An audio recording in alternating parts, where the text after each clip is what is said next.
Hi hello ಹೇಗಿದ್ದೀರಾ? ಎಲ್ಲರೂ ಚೆನ್ನಾಗಿದ್ದೀರಾ ಅಂದ್ಕೊಂಡಿದ್ದೀನಿ. ನಾನು ಚೆನ್ನಾಗಿದ್ದೀನಿ. ಇದು ಶುಕ್ರವಾರದ ಬ್ಲಾಗ್. ಸಾಯಂಕಾಲ ಸ್ಟಾರ್ಟ್ ಮಾಡ್ತಾ ಇದ್ದೀನಿ. ಇವಾಗ ದೇವಸ್ಥಾನಕ್ಕೆ ಹೋಗ್ತಾ ಇದ್ದೀವಿ. ನೋಡಿ, ದೇವಸ್ಥಾನಕ್ಕೆ ಬಂದಾಯಿತು.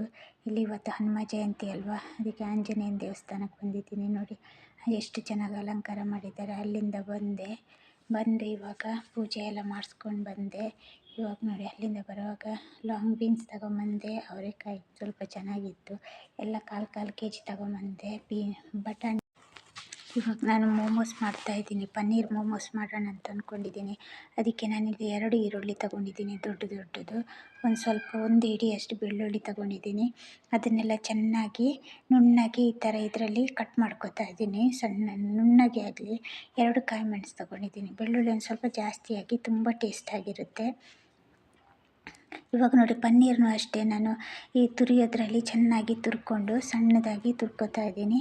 ತುರ್ಕೊಂಡು ಇವಾಗ ಇದೆಲ್ಲ ಆದಮೇಲೆ ಈ ಥರ ಇದರಲ್ಲೇ ನೀವು ಆನಿಯನನ್ನು ಬೇಕಾದರೆ ಸಹ ಕೈಯಲ್ಲಿ ಕಟ್ ಮಾಡ್ಕೊಂಡು ಮತ್ತೆಲ್ಲನೂ ನೋಡಿ. ಇವಾಗ ಇದೆಲ್ಲ ಆದಮೇಲೆ ಒಂದು ಸ್ವಲ್ಪ ಎಣ್ಣೆ ಹಾಕ್ಕೊಂಡು ಎಲ್ಲ ಈರುಳ್ಳಿ ಅದೆಲ್ಲ ನಾವು ತುರ್ಕೊಂಡಿರುತ್ತಲ್ವ ಅದನ್ನೆಲ್ಲ ಹಾಕ್ಕೊಂಡು ಒಂದು ಸ್ವಲ್ಪ ಹಸಿ ವಾಸನೆ ಹೋಗೋ ತನಕ ಒಂದು ಸ್ವಲ್ಪ ಚೆನ್ನಾಗಿ ಫ್ರೈ ಮಾಡ್ಕೊಬೇಡಿ, ರೆಡ್ ಆಗೋ ತನಕ. ಹಸಿ ವಾಸನೆ ಹೋದರೆ ಸಾಕು, ಒಂದು ಸ್ವಲ್ಪ ಬಾಡಿದರೆ ಸಾಕು. ಆಮೇಲೆ ಚೆನ್ನಾಗಿ ಸ್ಪೈಸಿ ಮತ್ತು ಬೆಳ್ಳುಳ್ಳಿ ಸ್ವಲ್ಪ ಜಾಸ್ತಿನೇ ಹಾಕ್ಕೊಳ್ಳಿ, ತುಂಬ ಚೆನ್ನಾಗಿರುತ್ತೆ. ಅದರ ಫ್ಲೇವರೇ ಚೆನ್ನಾಗಿರುತ್ತೆ. ಮತ್ತು ಶುಂಠಿ ಮತ್ತು ಬೆಳ್ಳುಳ್ಳಿ ಒಂದು ಸ್ವಲ್ಪ ಜಾಸ್ತಿನೇ ಹಾಕ್ಕೊಂಡಿದ್ದೀನಿ ನಾನು. ಇವಾಗ ನೋಡಿ, ಪನ್ನೀರನ್ನ ಹಾಕ್ಕೊಂಡೆ. ನಾನು ಫುಲ್ ಪನ್ನೀರ್ ತೊಗೊಂಡಿದ್ದೀನಿ, ಒಂದು ಪ್ಯಾಕೆಟ್ ಫುಲ್ಲು. ಅದು ಆಮೇಲೆ ಇದ್ರ ಜೊತೆಗೆ ಚೆನ್ನಾಗಿ ಮಿಕ್ಸ್ ಮಾಡಿಕೊಂಡು ಒಂದು 5 ನಿಮಿಷ ಆದರೂ ಫ್ರೈ ಮಾಡಿಕೊಡಿ. ಆಮೇಲೆ ಒಂದು ಸ್ವಲ್ಪ ಪೆಪ್ಪರ್ ಹಾಕ್ಕೊಳ್ಳಿ. ಅದು ಪೆಪ್ಪರ್ ಹಾಕ್ಕೊಂಡು ಇನ್ನೂ ಚೆನ್ನಾಗಿರುತ್ತೆ. ಅದರಲ್ಲಿ ನಾನು ಇದೆಲ್ಲ ಆವಾಗಲೇ ಮಾಡಿ ಎಲ್ಲ ಇಟ್ಟಾಯಿತು. ನಾನು ಫೋಲ್ಡ್ ಮಾಡೋದೆಲ್ಲ ನಾನು ನಿಮಗೆ ತೋರಿಸಿಲ್ಲ.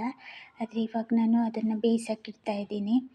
ಇಡ್ಲಿ ಪಾತ್ರೆ ಇರುತ್ತಲ್ಲ, ನಾನು ಅದರಲ್ಲೇ ಇಟ್ಟು ಬೇಯಿಸ್ತಾ ಇದ್ದೀನಿ. ಅದು ಒಂದೊಂದು ಫೋಲ್ಡ್ ಒಂದೊಂದು ಥರ ಬಂದಿದೆ. ಆಮೇಲೆ ಇಲ್ಲಿ ಕೇಕ್ ಮಾಡ್ತಾಯಿದ್ದೀನಿ. ಅದು ಇನ್ನೊಂದು ವ್ಲಾಗಲ್ಲಿ ಹಾಕ್ತೀನಿ ನಾನು. ಇವಾಗ ನೋಡಿ ಎಷ್ಟು ಚೆನ್ನಾಗಿ ಬಂದಿತ್ತು ಅಂದರೆ ತುಂಬ ಚೆನ್ನಾಗಾಗಿತ್ತು. ನೀವೊಂದು ಸಲ ಟ್ರೈ ಮಾಡಲೇಬೇಕು. ಇದು ನಾನು ಗೋಧಿ ಹಿಟ್ಟಿಂದ ಮಾಡಿರೋದು. ಇಷ್ಟ ಆದರೆ ಒಂದು ಲೈಕ್